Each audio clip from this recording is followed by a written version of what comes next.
You're listening to the Rural Press Club of Queensland's Lunch Series podcast. Thank you, Trent, and it's great to be here at another outstanding and certainly very big Ekka event, so it's good to see everybody. Look, it has been referred to as the biggest job in Australian agriculture. As head of AACO, you oversee the world's largest beef producer, around 7 million hectares of feedlots and properties. I think that's around about 1% of the nation's land mass, and a stable of premium beef brands that are marketed the world over. The role of Managing Director and CEO of AACO also places into your hands custodianship of a piece of Australia's identity. It's a company that is one of the great historical and cultural fixtures of the nation's proud agricultural heritage. And that stems right back to a British Parliament grant of around 1 million acres near Port Stephens in New South Wales back in 1824. Running an operation of this scale, of course, is not without challenge. You need to do things like lead strategic direction, there's staffing, there's droughts, there's floods, there's community expectation, there's sustainability to deal with. You need to deliver a premium product and you need to deliver profits for stakeholders, so there's a lot to contend with. And in the case of AACO, you also need to do this, or you need to perform this tap dance to a soundtrack of scrutiny from stakeholders and shareholders certainly, and the collective oohs and ahs of an agribusiness sector that's always pretty keen to offer its musings as to what it is AACO should be doing. Anyway you look at it, Hugh Killen took on a big gig when he entered this role as MD and CEO back in February 2018, but in many ways he'd been possibly preparing for this for years. Born and raised on pastoral properties in northern New South Wales and southwest Queensland, he boarded at the King's School in Parramatta before heading into the world of finance. That included a very long stint with Westpac Institutional Bank. Here he held several senior roles, including heading up the bank's operations in North America throughout the global financial crisis, which must have been very enjoyable. And he was also Managing Director of Fixed Income, Currency and Commodities. Hugh likes to say that he was on a gap year from agriculture and farming, but it lasted 25 years, and it included graduating from Harvard Business School and working in the cut and thrust of London, New York and Sydney, before finally circling back to agriculture and to AACO, first as its Chief Commercial Officer and now as boss, but it's certainly been anything but a slowdown in pace since he's been back. Since taking over 18 months ago, Hugh has made a number of very well-publicised changes. This has included mothballing the underperforming Livingston beef operation near Darwin. It's included realigning the focus of the company's beef brands and putting to bed, I suppose, the long-running composite 1824 program, the beef label and the breeding program. And he's also realigned and transitioned the beef offering to a more Wagyu-driven herd. Then, of course, there have been horrific weather conditions, which Trent made mention of earlier, and I'm sure he will elaborate on in his address. There was a drought, which is still ongoing and has cost the company around $60 million, and the Northwest flood disaster led to the deaths of around 43,000 head of AACO cattle. There's little doubt that Hugh has work to do, but he told me on the phone earlier this week that this job is about much more than professional pride or money or ego. For him, he sees this role as a calling and something he has a very strong personal connection to.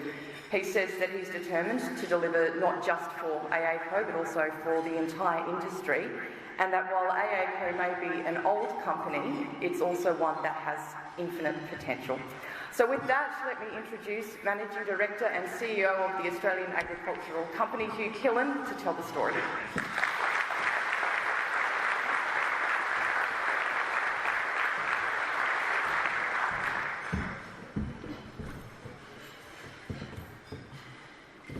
I think Stacey's a very good listener on the phone, actually, so thank you for that introduction. There's a statistic out there, and it says that on the top 5 things that people least like to do, public speaking's number 1, and I think heart attack's number 3. So this is my biggest room I've spoken to, actually, so it's quite cool, so I'm quite excited about that.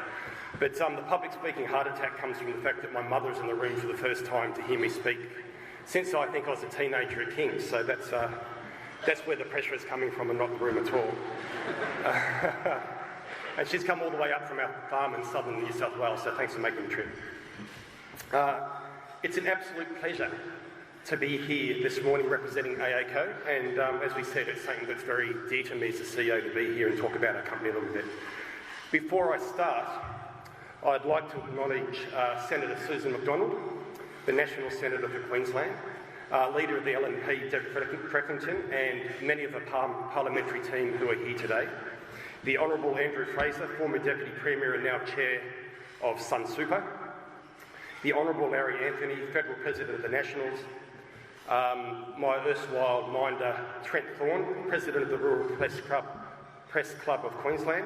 Justice David Thomas, President of the RNA, and Mrs Jane Thomas. It was lovely to meet you this morning. Thank you. And as this is the Malcolm McCosker Memorial Address, it's an absolute great pleasure to acknowledge his wife, Mrs Christina McCosker. So this morning I'm going to tell you a little bit about our history, the history of the Australian Agricultural Company, and a little bit about our plans for the future, and also how we view some of the issues we are all grappling with as an industry. In 1824, a small party set sail from England. They were destined for the wild frontiers of Australia. They planned to make their fortunes. They had 12 Durham shorthorn cattle, 15 thoroughbred horses, and 740 merino sheep. Together, they settled the first Australian agricultural land in Port Stephens in 1825, and they began what will soon be a 200-year journey across our history and our continent.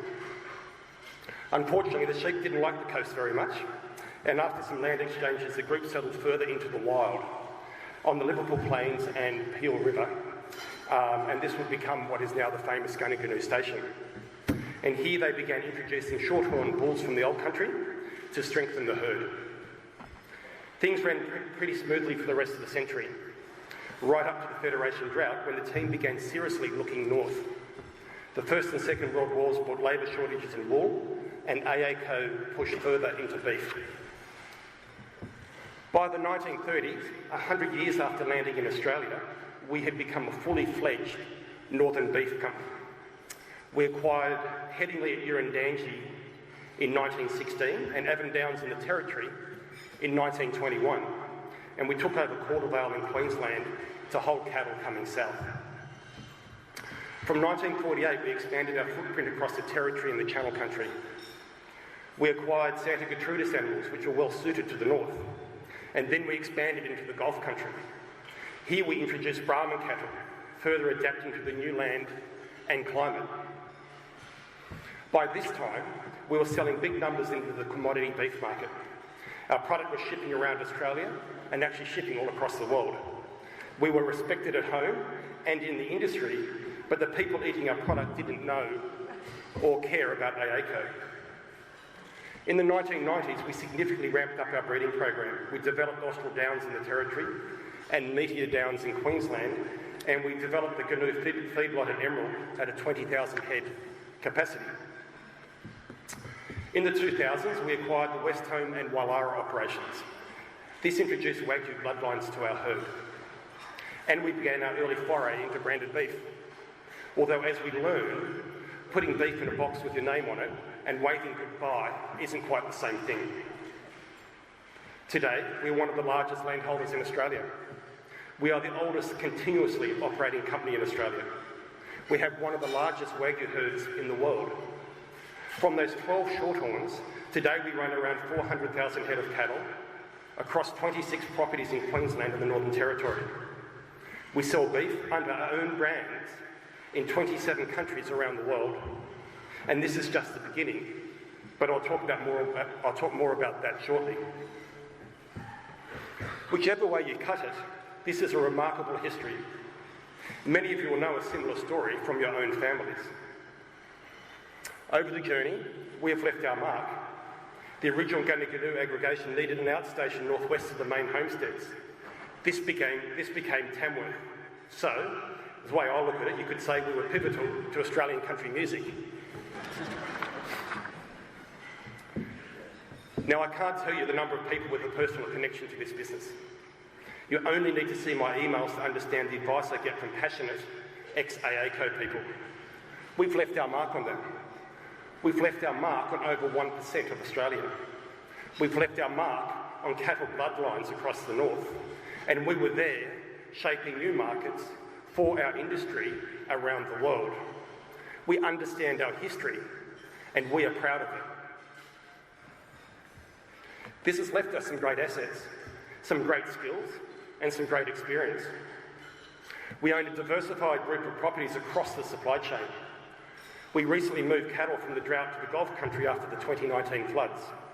And we've just finished droving cattle from Winton to South Galway at Windora, getting fat along the way as they waited for the Channel Country grass on the Cooper to grow.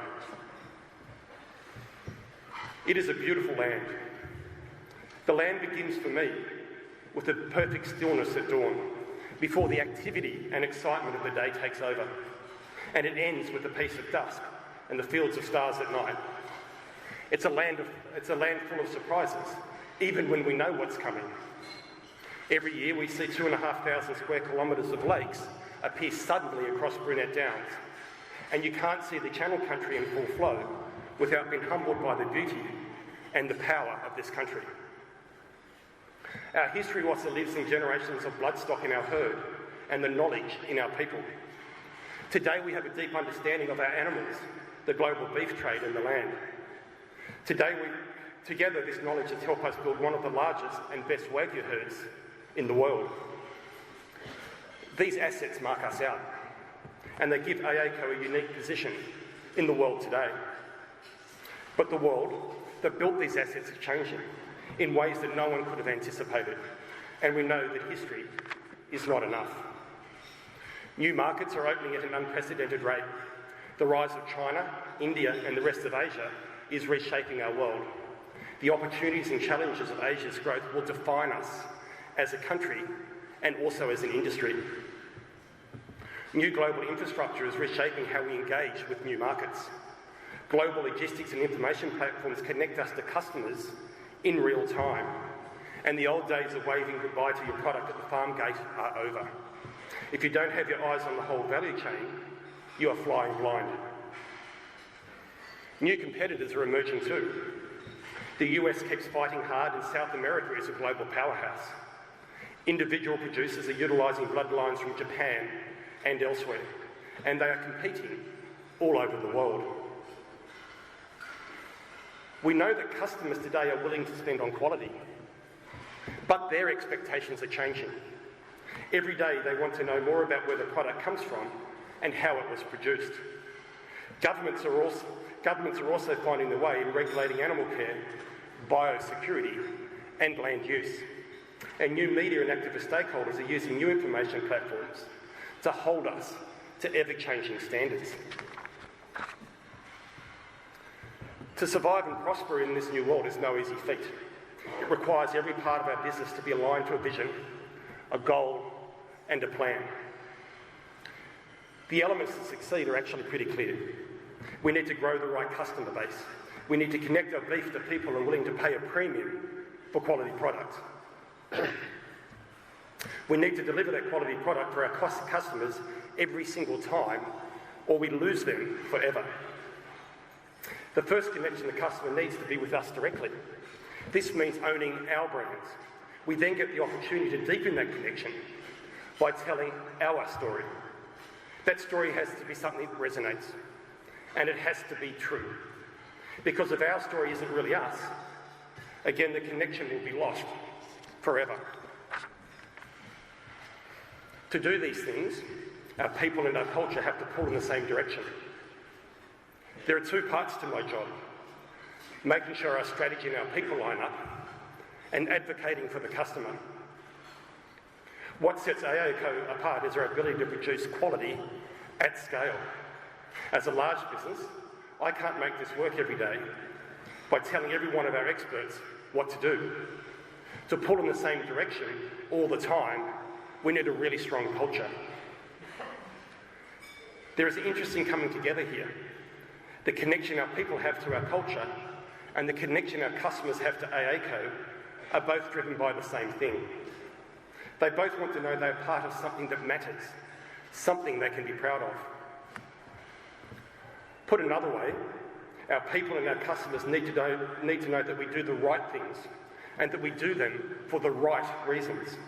Often we talk internally about starting with the customer and working backwards. And it is vital to keep reminding ourselves that everything we do matters because of the customer. But there is another aspect to this. The customers who pay a premium for a dining experience don't want a reverse-engineered story. They don't want marketing guys crafting something out of thin air based on a customer survey. The really good marketing people know this too. These guys start by understanding our business, our history, our place, our people, and our culture. And this is a story we tell because it is true, because this is what matters to the customer.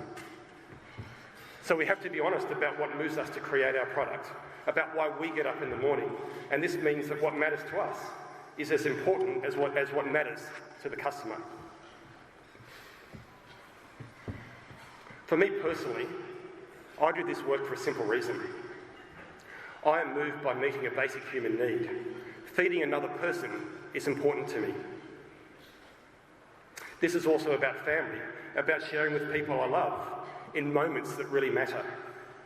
And it is about memories, the ones that stay with me when all the meetings and the successes and the failures have been forgotten. Providing the very best beef in the world through an iconic business like AACo is a source of great personal pride. For my team, they are motivated by creating the best beef, the best cattle, and the best life. And this begins with happy, healthy cattle.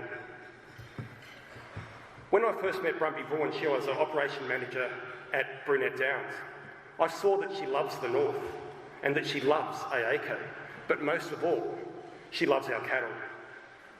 We recently promoted her to the manager at Anthony Lagoon. She's a professional, and I reckon pretty soon she's going to have my job. But in her heart, she is still that kid chasing cattle around all day. That's what moved her then, and that's what moves her now. And many of you in this room will know exactly what I'm talking about. Jack Morris is a legend in the Gulf. Many of you will know him as our manager at Kenobi Station. On my first visit, Jack sat me down on the deck for dinner.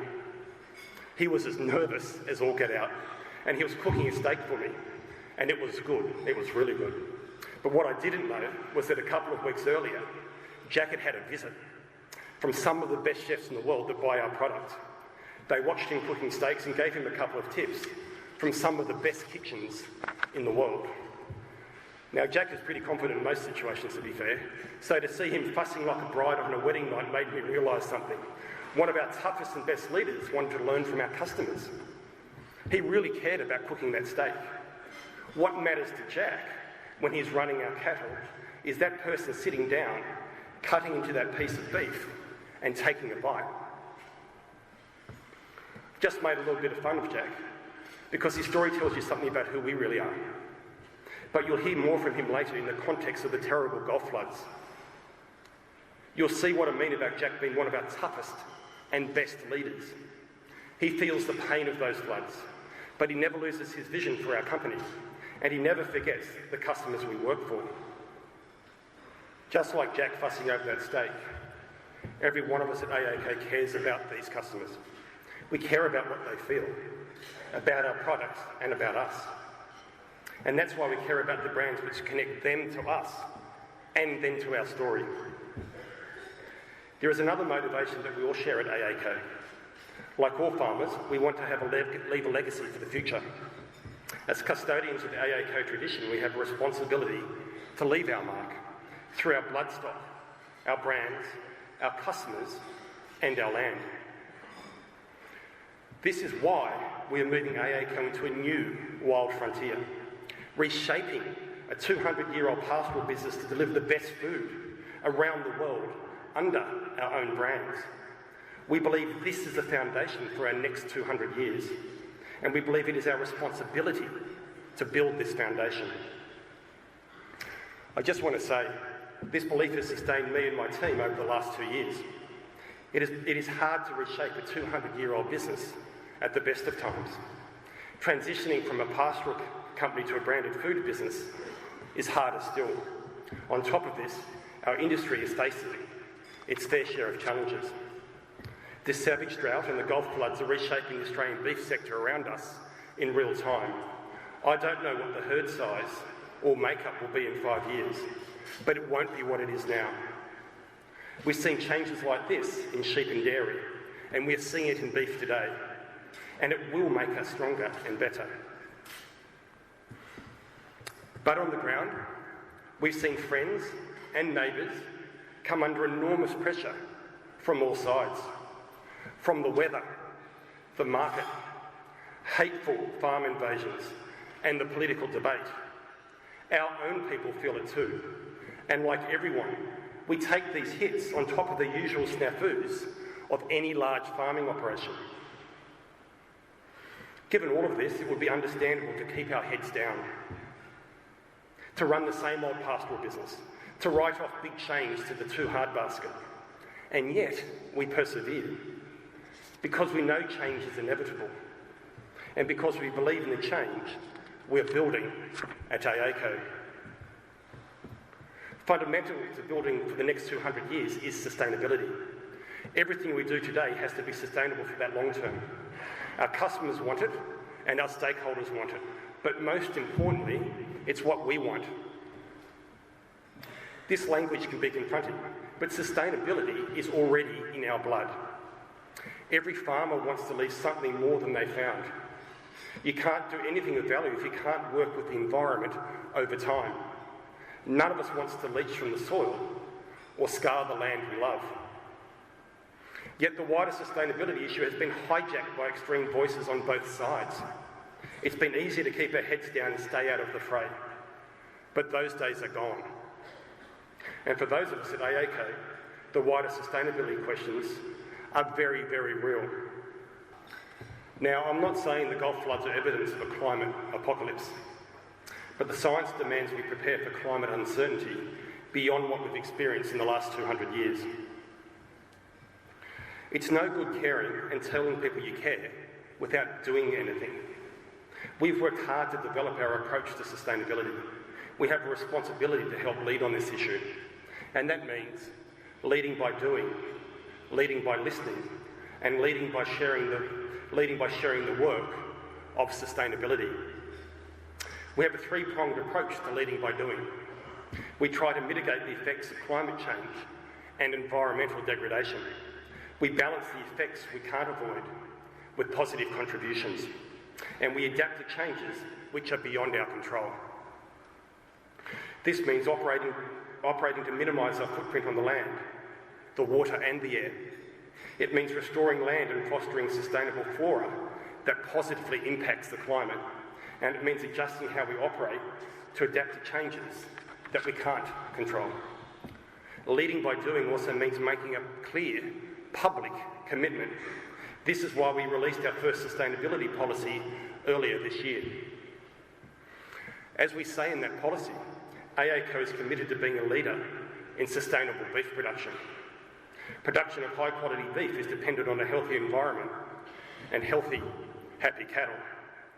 Our policy also commits to transparency, to investing in our people, to continuous data-driven improvement, to cooperation, and to industry leadership.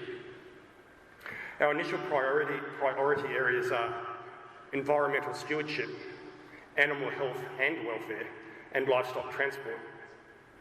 Now, our policy will evolve over time, and it will include meaningful metrics to measure our progress. We are developing more detailed action plans in different areas. As these come on stream, we'll share them, and we'll share the impact these actions are having. As well as acting in our own right, we need to join with others.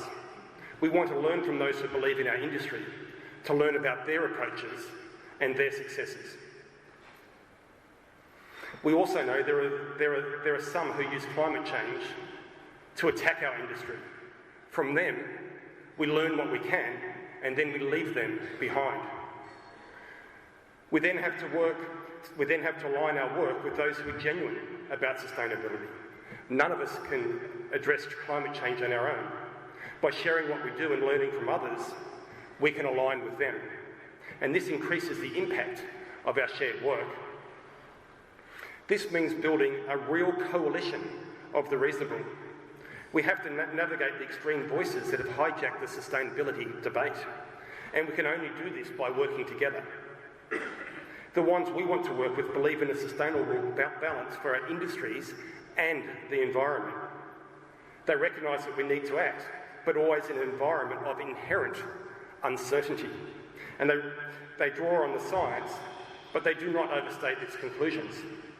And they do not use it as a weapon to attack their enemies.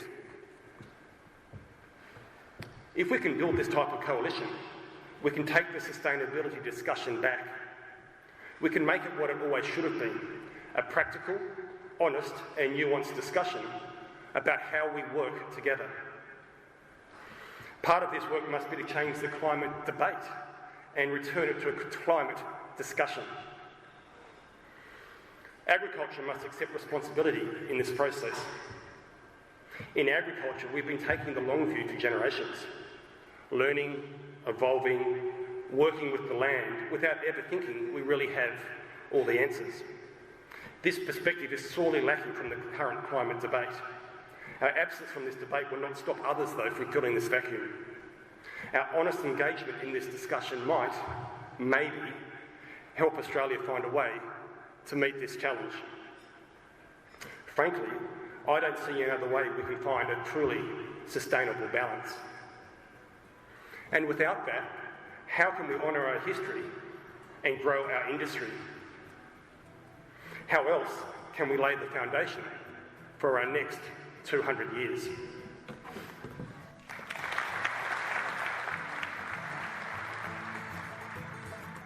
You've been listening to the Rural Press Club of Queensland's Lunch Series podcast. To book a ticket to our next event, visit our website at ruralpressclub.com.au. Music supplied by audionautics.com.